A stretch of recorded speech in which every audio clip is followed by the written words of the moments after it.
Good morning, students. Welcome to the political science class. Today we will be moving to the second chapter, an important chapter, something that you have already known, but we will go into the detail of fundamental rights. Okay, this is rights in the Indian Constitution. Okay, but here we are basically going to discuss not all kinds of rights, but we'll be discussing fundamental rights. Okay. Now, what are the importance of rights? Why do we need rights? What are rights? Why do we need them? What is the difference between an ordinary right?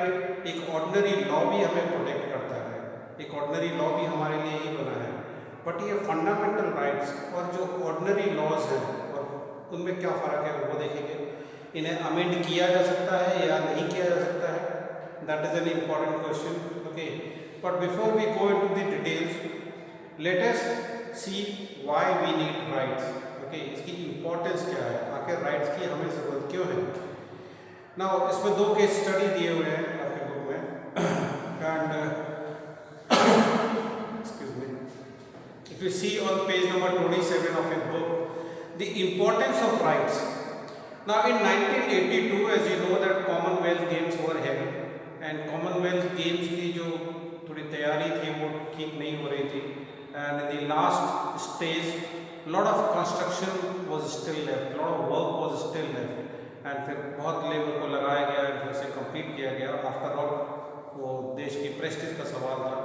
Commonwealth games, lot of countries they participate, and इसका venue था 1982, obviously sorry, not Commonwealth Games but Asian Games. We are talking about Asian Games, 1982 Asian Games. Okay, Commonwealth Games were held later in Delhi, but उससे पहले Asian Games हुए थे India में 1982 में. Indira Gandhi was the prime minister थे और ये काफ़ी सक्सेसफुल भी थे.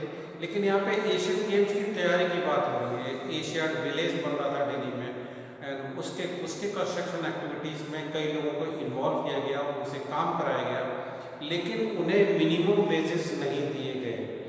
Now some of you must be wondering कि ये मिनिमम वेजेस क्या है. Now मिनिमम वेजेस एक कानून है इंडिया में, इनफैक्ट ज़्यादातर कंट्रीज में ये होता है, विच सेज दैट अगर किसी से 8 घंटे का काम कराया जा रहा है, मतलब एक दिन का काम हम किसी से करा रहे हैं, तो उसको कम से कम, it doesn't matter what kind of work, okay, the minimum, it talks about minimum उसको ये अमाउंट मिलना चाहिए. This you must have read in village of Palanpur, कि वहाँ पर हम देख रहे थे कि लोगों को they are willing to work under the minimum wages. जो मिनिमम वेजेस है उससे कम पैसे में लोग काम करने को तैयार हो जाते हैं. वो इसलिए होता है क्योंकि अनएम्प्लॉयमेंट ज़्यादा है, काम मिल नहीं रहा है, एंड जिनको काम चाहिए वो ज़्यादा है एंड काम कम है, इसीलिए वो डिमांड एंड सप्लाई के गैप की वजह से लोग कम पैसे में काम करने को तैयार हो जाते हैं. यहाँ पर भी इनसे काम कराया गया.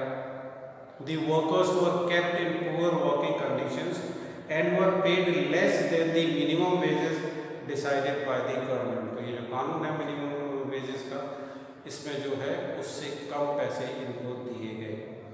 अब ये क्या कर सकते थे, जब गवर्नमेंट ही किसी देश की अपने लोगों के खिलाफ कोई काम करे तो क्या उन लोगों के पास कोई अधिकार नहीं है. इसीलिए ये चैप्टर इम्पॉर्टेंट है कि इसे गवर्नमेंट भी के साथ भी गवर्नमेंट भी बहुत सारे राइट्स हमारे जो हैं वो नहीं ले सकती है, और उसी को हम देखेंगे.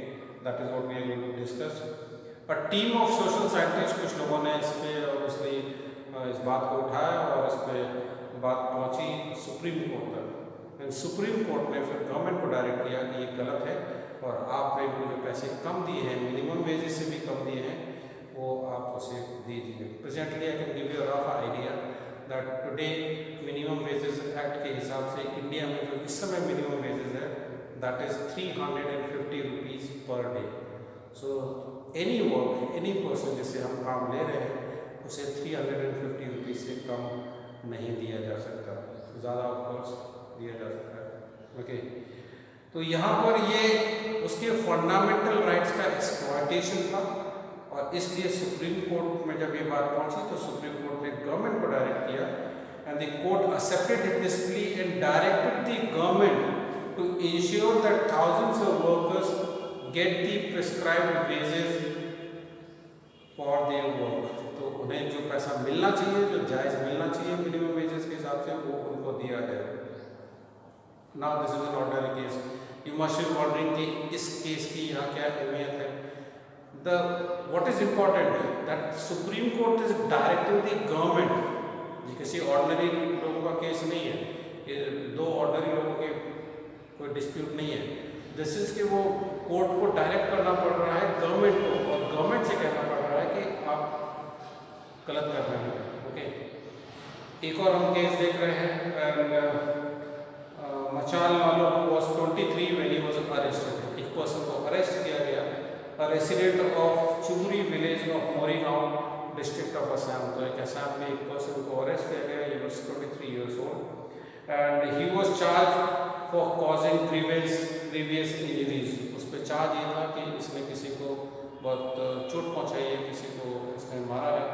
He was found mentally too unstable to stand trial and was sent as under trial to Lokopriya Gopinath Bordoloi mental hospital in Tezpur for treatment. वो मेंटली स्टेबल नहीं था, वो मेंटली उसकी हालत ठीक नहीं थी और उसको ट्रीटमेंट के लिए हॉस्पिटल भेज दिया गया. He was treated successfully. उसका ट्रीटमेंट खत्म हो जाने के बाद doctors wrote twice to jail authorities in 1967 and 1996 that he was fit to stand trial. जब वो ठीक हो गया तो डॉक्टर्स ने जेल अथॉरिटीज़ को इन्फॉर्म किया कि अब ये ठीक हो चुका है और अब इस पर कोर्ट में केस आप कर सकते हैं. But no one paid any attention. Okay, and he remanded in judicial custody. वो वहीं पर कैद रहा. वो ही वॉज रिलीज इन जुलाई 2005. उनको अरेस्ट किया गया था 1967 में. 1967 से लेकर 1996 20 साल तक उनका इलाज चला. 96 में वो ठीक हो गए और 1996 में भी उनको रिलीज़ नहीं किया गया. 2005 में उनको रिलीज़ किया गया एंड उनकी एज हो चुकी थी 77. तो उनका अरेस्ट जब किया था तो ही वॉज 23 और जब उनको रिलीज़ किया गया then his age was 77 years old.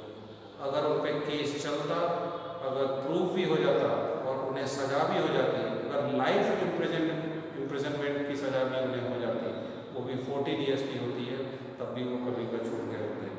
Okay, he spend 54 years under custody during which is case never came up for hearing. और इस 54 years में उनका केस कभी कोर्ट में पहुंचा ही नहीं, सुनवाई हुई ही नहीं. He was freed when a team appointed by the National Human Rights Commission, ये National Human Rights Commission के बारे में भी बाद में पढ़ोगे, intervened after an inspection of under trials in the state. Under trials हम उनको कहते हैं जिन पे केस चल रहा होता है. तो इनके बारे में जब तहकीकात हुई तो फिर पता चला कि ये 23 के थे जब इनको अरेस्ट किया गया. अब ये 77 के हो चुके हैं. 54 years he has spent in jail and इनका केस की कोई सुनवाई नहीं हुई. So person not even tried, उसको केस की सुनवाई शुरू भी नहीं हुई और फिर भी उसको 54 years जेल में बिताने पड़े. Okay, now his entire life was wasted because a proper trial against him never took place. Our constitution इसके लिए भी हमें एक राइट देता है और वो राइट है right to life and liberty. हमें जीने की, हमें आज़ादी से जीने की हमें ऑब्वियसली उसका अधिकार है इस देश में कि हम फ्रीली, ऑब्वियसली हमारी लाइफ नहीं ली जा सकती और हम we are liberated people, we are free. Okay, but यहाँ पर हम देखते हैं उसकी लिबर्टी, उसकी फ्रीडम, सारा कुछ उससे दे दिया गया है. Our constitution gives every citizen the right to life and liberty. This means that every citizen must also have the right to fair and speedy trial. उसका भी अगर उसने कुछ गलत किया है तो उसका केस की सुनवाई हो और उसको जो भी है वो जल्दी हो. ऐसा नहीं कि 54 years तक आपने जेल में रखा हुआ है और उसकी सुनवाई भी नहीं हुई. Okay, now this case shows what happens when rights granted by the constitution are not available in practice. Rights को दे देना एक अलग बात है, लेकिन उसको प्रैक्टिस में उसको एक प्रॉपर तरीके से इम्प्लीमेंट नहीं करना या वो एक अलग चीज़ है. Now before we go further, एक ये वर्ड आता है बिल ऑफ राइट्स.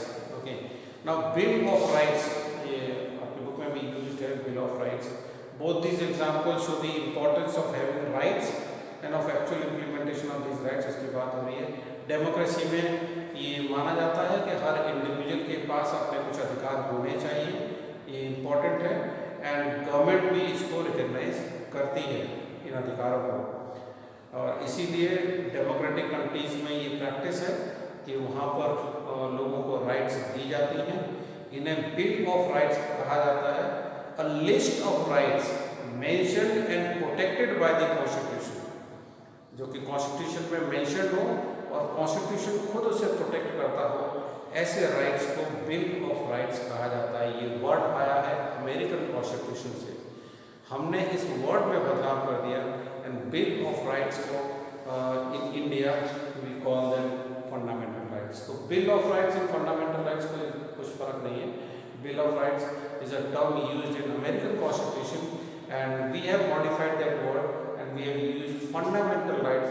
ऑब्वियसली लोगों के लिए समझना थोड़ा ईजी हो that these are very fundamental basic rights हैं, ये कम से कम ये तो होने ही चाहिए लोगों के पास, और इनके लिए कोई स्पेशल प्रोविजंस हैं वो हम देखेंगे। बट ये फंडामेंटल राइट्स इंडियन कॉन्स्टिट्यूशन में कौन से हैं? Presently fundamental rights there are only 6। जब कॉन्स्टिट्यूशन बना तो देयर वाज 7।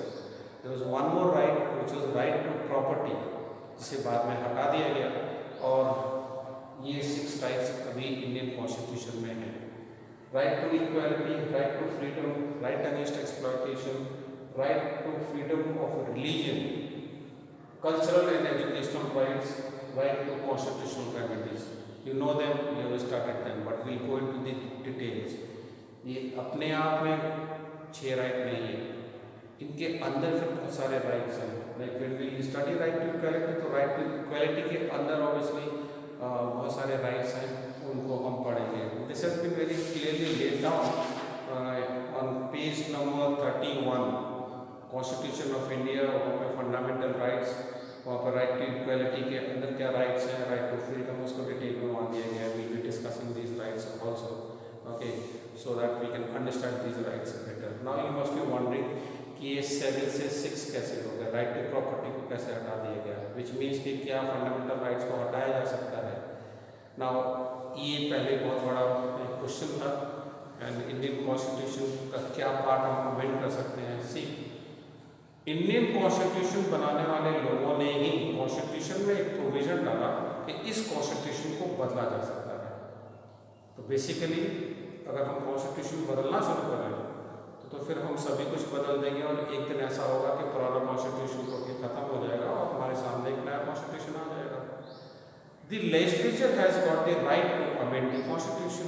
पार्लियामेंट को अधिकार है कि वो कॉन्स्टिट्यूशन में बदलाव कर सके, ये खुद कॉन्स्टिट्यूशन में लिखा हुआ है। तो क्या पार्लियामेंट कॉन्स्टिट्यूशन के किसी भी हिस्से को बदल सकता है? और ये जो चीज़ थी कि ये अधिकार टोटली पार्लियामेंट के पास है, तो पार्लियामेंट कुछ भी कर सकता है। बट बाद में जुडिशरी, सुप्रीम कोर्ट ने एक केस में इस चीज़ को क्लियर किया कि नहीं, कॉन्स्टिट्यूशन के का एक पार्ट ऐसा है, कॉन्स्टिट्यूशन में कुछ ऐसी चीज़ें हैं जिन्हें कोर प्रिंसिपल्स कहा गया है, ये मेन चीज़ें हैं कॉन्स्टिट्यूशन की, इनको नहीं बदला जा सकता, ओके। और ये इम्पोर्टेंट चीज़ें हैं, जैसे इंडिया का एक फेडरल स्ट्रक्चर है, एक फेडरल कंट्री है, स्टेट्स हैं, स्टेट्स की अपनी गवर्नमेंट होती है, और एक यूनियन, एक पूरे देश की अपनी गवर्नमेंट होती है। इस चीज़ को नहीं चेंज किया जा सकता। ऐसा नहीं है कि एक दिन इंडिया एक फेडरल कंट्री ही न रहे और सारे राइट्स, सारे पावर्स चले जाएँ यूनियन गवर्नमेंट के पास, तो इसको नहीं बदल सकते। India is a secular country, India का कोई ऑफिशियल रिलीजन नहीं है, everyone has got the right to practice any religion. ये इंडियन कॉन्स्टिट्यूशन की कोर वैल्यूज हैं, ओके। ऐसी बहुत सारी चीज़ें हैं इंडियन कॉन्स्टिट्यूशन में जिसको ख़त्म नहीं किया जा सकता। ये सुप्रीम कोर्ट ने क्लैरिफिकेशन दिया है। तो हम देखते हैं कि इवन दो पार्लियामेंट को अधिकार तो दे दिया गया अमेंडमेंट का, but they can not amend every part of the constitution. And ये फंडामेंटल राइट, ये वही पार्ट है जिसको अमेंड नहीं किया जा सकता है। लेकिन राइट टू प्रॉपर्टी को हटाना, इस पर भी केस हुआ कि क्या इसको हटाया जा सकता है, एंड सुप्रीम कोर्ट का ये वर्जन था, एंड कोर्ट ने इसको क्लियर किया कि येस, ये राइट फंडामेंटल राइट्स में ज़रूर थी, but it is not so important, and that is why इसको हटाकर कोई गलती नहीं की है। बट अगर इन राइट्स की बात करें तो now I don't think so there is any right in 6 rights में से अब कोई ऐसी राइट नहीं है जिसको हटाना पॉसिबल हो सके। तो बेसिकली 7 राइट्स थे जब इंडियन कॉन्स्टिट्यूशन अडॉप्ट किया गया 1950 में, फिर उसमें एक अमेंडमेंट करके एक राइट को हमने हटा दिया। ये 42nd या 44th अमेंडमेंट था। I make it obviously very clear कि 42nd था या 44 था। अमेंडमेंट्स बहुत सारे हो चुके हैं इंडियन कॉन्स्टिट्यूशन में। नहीं सारे अमेंडमेंट्स याद हों आपको, that is not what is expected, but some of the amendments are more important and this is one such amendment जो मैं अभी बात कर रहा था कि वो अमेंडमेंट जिसके जरिए Indian constitution, now I am on page number 44, ये आप ही की बुक में ये दिया गया है। इन 1976 द 42nd अमेंडमेंट, ओके, ये बहुत इंपॉर्टेंट अमेंडमेंट था, इसमें बहुत सारी चीज़ें की गई थी, of the constitution was passed. Among other things, this amendment inserted a list of fundamental duties of the Constitution. तो एक तो ये काम होता है, इसमें fundamental duties जब हम पढ़ेंगे तो उसको इसमें इंक्लूड किया गया था फंडामेंटल ड्यूटीज़ को। एंड फिर 44th अमेंडमेंट भी हुआ था। तो ये डिफरेंट अमेंडमेंट्स हैं और इसमें से कुछ amendments obviously have been given in your book. तो यहाँ पे 42nd अमेंडमेंट है जिसके बारे में हम पढ़ेंगे जब हम डायरेक्टिव प्रिंसिपल्स पढ़ेंगे। Okay, so what I am trying to say is कि कॉन्स्टिट्यूशन में बदलाव होते हैं, उन्हें हम अमेंडमेंट्स कहते हैं। और ऐसा ही एक अमेंडमेंट हुआ और राइट टू जो प्रॉपर्टी था उसे हटा दिया गया। ओके, सो ये फंडामेंटल राइट्स हैं। We got these 6 fundamental rights and we will be discussing these rights one by one. इनके हम समझने की कोशिश करेंगे कि ये राइट्स हमारे लिए क्यों इम्पोर्टेंट है। The first right is obviously right to equality. Okay. So we'll be learning about right to equality. लेकिन before we discuss right to equality, हमें मतलब समझना होगा इस fundamental में and ordinary rights में। और भी rights होते हैं और बहुत सारे rights हैं। Okay. तो difference क्या है उसे हम देखते हैं। The Constitution listed the rights that would be specially protected and called them fundamental rights. इनको एक special protected rights है ये। हमें प्रोटेक्शन से किससे हमें प्रोटेक्शन की ज़रूरत है? कोई इंडिविजुअल हमारी फंडामेंटल राइट्स को इन्फ्रिंज कर सकता है, हमें उससे प्रॉब्लम हो सकता है। लेकिन मेन प्रॉब्लम फंडामेंटल राइट्स के ऊपर मेन खतरा किसी से होता है तो वो होता है गवर्नमेंट से। ओके, और ये हमें गवर्नमेंट से ही बचाती है। गवर्नमेंट्स के पास पावर है कि वो कोई भी उसके कानून बनाए, कोई भी कानून को फोर्स कर रहे हैं हम पर। लेकिन हमारे ये जो फंडामेंटल राइट्स हैं, ऐसा भी तो हो सकता है कि गवर्नमेंट इन्हें ले ले या फिर गवर्नमेंट को हमें प्रैक्टिस नहीं करने दे, लेकिन गवर्नमेंट पे खुद रिस्ट्रिक्शन है। कॉन्स्टिट्यूशन ने खुद गवर्नमेंट को रिस्ट्रिक्ट कर रखा है कि आप लोगों की ये फंडामेंटल राइट्स नहीं ले सकते हैं। So it is necessary that the government is bound to protect the rights of the individual. तो गवर्नमेंट पे तो रिस्पॉन्सिबिलिटी है कि वो देखे कि लोगों के पास फंडामेंटल राइट्स हैं, वो उन्हें प्रैक्टिस कर पा रहे हैं। दूसरा, उन पर खुद रिस्ट्रिक्शन है कि वो खुद किसी तरह का कोई रुकावट नहीं डाल सकते। कुछ केसेस में है, we will discussing that later, कि क्या फंडामेंटल राइट्स हमसे कभी नहीं लिए जा सकते। ऐसा नहीं है। जब नेशनल इमरजेंसी होती है, जब इमरजेंसी लगती है, suppose there is a war या कोई फाइनेंशियल इमरजेंसी या कोई बहुत बड़ी आपदा आ जाए, कोई बहुत बड़ी मुसीबत आ जाए, और ऐसे केसेस में ये टेम्पररीली इनको ख़त्म किया जा सकता है। ओके, तो ये फंडामेंटल राइट्स हैं protected by the constitution. The word fundamental suggest that the rights are so important that the constitution has separately listed them.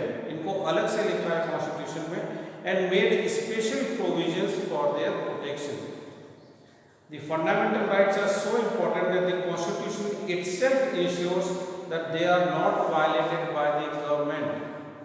Fundamental rights are different from other rights. ये हम topic पढ़ रहे थे कि ये ordinary rights से कैसे फर्क है। While ordinary legal rights, और बहुत सारे अधिकार हैं हमारे पास, वो ordinary legal rights है हमारे, are protected and enforced by ordinary law.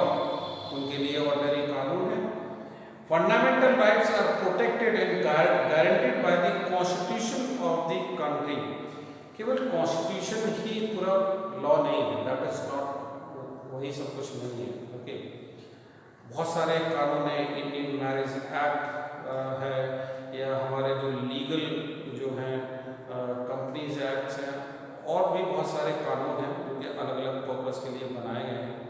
और जब कोर्ट्स इसलिए और भी कानूनों के तहत केसेस होते हैं, वो ऑर्डिनरी लॉज होते हैं। Okay, fundamental rights are protected, इन्हें खुद कॉन्स्टिट्यूशन प्रोटेक्ट करता है। ऑर्डिनरी राइट्स को चेंज किया जा सकता है by ordinary legislation, by ordinary process of law making, but a fundamental right may not be changed by amending the constitution, may only be changed by amending the constitution itself। Constitution को बदलाव करके, constitution में ही change लाकर इन rights को बदला जा सकता है। जैसा कि हम राइट टू प्रॉपर्टी को देखते हैं, इनफैक्ट हम अब ये भी कह सकते हैं कि अब इनको बदलना थोड़ा नामुमकिन भी है, क्योंकि supreme court has said that these are the core values of our constitution, इसलिए इनको बदलना मुश्किल है। ओके, पहली जो हमारी राइट है, बिल ऑफ राइट्स, ऐसे ज़्यादातर डेमोक्रेटिक कॉन्स्टिट्यूशंस में है। Bill of rights in South African constitution वो दिया गया है। They also have got rights, वहाँ पर राइट्स उनके पास, ये लिस्ट लंबी है। Right to dignity, right to privacy, right to fair labour practices, right to environment, right to protection of environment, environment को प्रोटेक्ट करने के राइट फंडामेंटल राइट है वहाँ पर। ये बिल ऑफ राइट्स में दी गई है, कॉन्स्टिट्यूशन खुद इसे प्रोटेक्ट करता है। राइट टू एडुकेट हाउसिंग, ये तो राइट्स बहुत इंपॉर्टेंट है, बहुत यूनिक है कि सब लोगों को घर देना, सब लोगों के हाउसिंग का ध्यान रखना, एंड इन्वायरमेंट को प्रोटेक्ट करना, ये खुद गवर्नमेंट पर जिम्मेदारी डाली गई है कॉन्स्टिट्यूशन के थ्रू।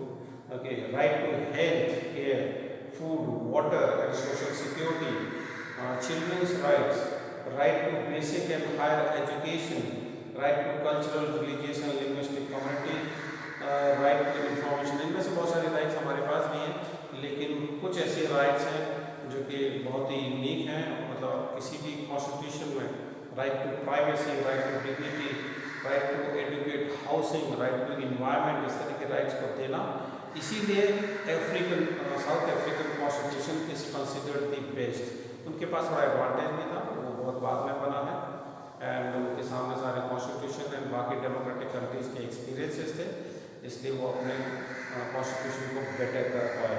ओके, पहला राइट है राइट टू इक्वालिटी, वो हम देखेंगे कि ये क्या राइट है। इसमें अगेन एक केस स्टडी है। Swadesh Kumar is visiting his village, वो अपने गाँव जा रहे हैं। Is accompanied by one of his friends, they decided to have a cup of tea at the village road side hotel. The shopkeeper knew Swadesh Kumar but asked the name of his friend to know his caste. देखते हैं casteism में, cast के basis पर भेदभाव होता है, गांव में होता है, शहरों में होता है, या गांव में जो टी सेलर था उसने उसकी कास्ट जाननी चाहिए, इसलिए उसने उसका नाम पूछा। After this shopkeeper served tea to Swadesh Kumar in a nice mug while his friend was given tea in an earthen cup because he was a Dalit। अब स्वदेश कुमार को तो चाय दे दी गई एक नॉर्मल कप में, लेकिन जो उसका फ्रेंड था उसको वो मिट्टी के बर्तन में कुल्हड़ में दी गई। आई मस्ट बी वॉन्डिंग, इस पर क्या प्रॉब्लम है, तो हम लोग पीते हैं, but the problem is this discrimination on the basis of caste, भेदभाव, कास्ट के आधार पर भेदभाव, क्योंकि ये दलित नहीं है इसलिए इसको इसमें दे दो, ये दलित है इसलिए उस कप को रीयूज नहीं किया जा सकता, वो पॉल्यूट हो जाएगा और इसलिए उसको फेंकना पड़ेगा, इसलिए इसे अर्बन पॉट में कुल्हड़ में उसको चाय दे दी गई। तो this was a discrimination on the basis of caste, और ये राइट टू इक्वालिटी में गलत है। राइट टू इक्वालिटी ये कहती है कि ये नहीं हो सकता इस देश में, ये होता आया है, इंडिपेंडेंस से पहले होता आया, अभी भी हम देखते हैं, बट एक्चुअल में this should not be happening. And ये discrimination on the basis of caste, बाकी भी है religion and gender and all, but यहाँ पे कास्ट की बात हो रही है, कास्ट के बेसिस पर उसके साथ यहाँ पर भेदभाव हुआ। An order is served to 4 news readers of a television, ये दूसरा केस स्टडी है, उससे रिलेटेड नहीं है। यहाँ पे एक टेलीविजन चैनल 4 न्यूज रीडर्स के अगेंस्ट एक नोटिस दिया गया, उन्हें एक ऑर्डर दिया गया that they would know longer read the news on screen. उनको कहा गया कि नहीं, अब आप न्यूज़ नहीं पढ़ेंगे। Because they were all women, because वो वीमेन थी इसलिए उनको न्यूज़ पढ़ने से मना कर दिया गया। Again discrimination on the basis of gender, on the basis of sex, ये मैन वीमेन उनको डिफ्रेंशिएट करना, ओके। और ये हर जगह होता है, ऑफिस में देखते हैं, ये वर्क में भी होता है कि अगर लेबर से काम करा रहे हैं तो मैन को तो जो पैसा देना चाहिए वो दे दिया, लेकिन वीमेन को कम दिया, तो ये डिस्क्रिमिनेशन हम हर जगह देखते हैं। यहाँ पर एक न्यूज़ रीडर के टेलीविज़न चैनल के 4 न्यूज़ रीडर्स को मना कर दिया गया कि आप न्यूज़ नहीं पढ़ेंगे क्योंकि आप वीमेन हैं। The reason given is that they are above the age of 45, क्योंकि उनकी एज हो चुकी है, वो 45 के ऊपर हो चुके हैं, सो आप नहीं पढ़ सकते। 2 male news readers above the same age are not barred from presenting the news, लेकिन 2 और मेल भी है उस चैनल में, वो भी 45 के ऊपर है, लेकिन उन्हें नहीं रोका गया है। तो basically here we are seeing a discrimination. जो कंपनी है, जो टेलीविज़न चैनल है, उसने 2 अलग अलग नियम कानून बना रखे हैं, मेन के लिए अलग, फीमेल्स के लिए अलग। एंड जो ये विमेन न्यूज़ रीडर्स थी जो 45 ईयर्स के ऊपर हो चुकी थी, इनको रोक दिया गया, इनको मना कर दिया गया, प्रिवेंट किया गया कि अब आप न्यूज़ नहीं पढ़ सकते। तो यहाँ पर हम देख रहे हैं कि 1 discrimination on the basis of caste, the second discrimination on the basis of sex, gender, male female, okay. Then on page number 31, I told you these rights have been specified, and वो details में उनके जो सब rights हैं वो भी mentioned है। These are examples of clear discrimination. In one instance, the discrimination is based on caste, and in another, it is based on gender. Do you think that such discrimination is justified? क्या ये सही है? Of course नहीं सही है, गलत है। Right to equality tries to do away with such and other discriminations. ये सब ना हो, इसीलिए तो ये राइट दी गई है कॉन्स्टिट्यूशन में। Now you must be understanding the importance कि ये राइट्स का होना ज़रूरी क्यों है। अगर ये राइट्स नहीं होंगे तो ये सिलसिला चलते रहेगा और ये सब कभी खत्म नहीं होगा। It provides for equal access to public places. Something you might not be able to relate कि ये क्या चीज़ है। शॉप पे तो सभी कोई जा सकते हैं, लेकिन पहले ऐसा नहीं था, ओके। सभी कोई वेल्स में जाके पानी नहीं भर सकते थे, सभी लोग मंदिर नहीं जा सकते थे, सभी लोग हर जगह नहीं जा सकते थे। जो लोअर कास्ट के लोग थे, they were not allowed, okay. Many places women were prevented from going, तो ये डिस्क्रिमिनेशन होता था। It provides for equal access to public places. जो पब्लिक प्लेसेस हैं, जो आम लोगों के लिए हैं जगह, वहाँ सभी लोग जा सकते हैं, like shops, hotels, places of entertainment, wells, bathing ghats and places of worship. अब ये घाट्स वगैरह यहाँ पर भी नहीं जाना पहले अलाउड था, तो मंदिरों में जाना अलाउड नहीं था, इसीलिए इन राइट्स को यहाँ पर लिखा गया है। सोसाइटी में इक्वलिटी आए और ये सब खत्म हो जाए, जो पुराने हिंदू समाज में चला आ रहा था, उसको ख़त्म करने के लिए ये सब चीज़ें कॉन्स्टिट्यूशन में लिखी गई। There cannot be any discrimination in this access on this ground only of religion, race, caste, sex or place of birth. Place of birth का भी बहुत बड़ा इशू है। साउथ इंडियंस जब बॉम्बे, अभी जो मुंबई में, पहले बॉम्बे था वो, और वहाँ पर काम करने के लिए गए तो उनके साथ बहुत भेदभाव हुआ। उनसे कहा गया कि नहीं, आप यहाँ काम नहीं कर सकते, आप अलग रीजन के हैं। यूपी एंड बिहार से जब लोग जाते हैं मुंबई में तो उन्हें भी प्रॉब्लम होता है। We see people in Delhi sometimes facing problem. It's more so in Mumbai and all. Okay, South Indians उनको दिल्ली और नॉर्थ इंडिया में डिस्क्रिमिनेट किया जाता था, नॉर्थ इंडियंस को साउथ इंडिया में डिस्क्रिमिनेट किया जाता था। तो ये सब प्रॉब्लम्स रहे हैं, but now obviously things are improving. तो प्लेस ऑफ बर्थ, कि आपका जन्म क्योंकि उस जगह पर हुआ है, आप साउथ के हैं इसलिए आपके साथ भेदभाव किया जाएगा, तो ये इसीलिए ये प्लेस ऑफ बर्थ भी इसमें लिखा हुआ है। It also prohibits any discrimination in public employment. किसी को नौकरी देते समय, रिजर्वेशन के बारे में हम अलग से पढ़ेंगे, that is an important topic. You must be wondering कि एक एससी या एसटी को नौकरी दे देना और किसी दूसरे कास्ट के इंसान को नौकरी नहीं देना, क्या ये डिस्क्रिमिनेशन नहीं है? क्या ये राइट टू इक्वलिटी के खिलाफ नहीं है?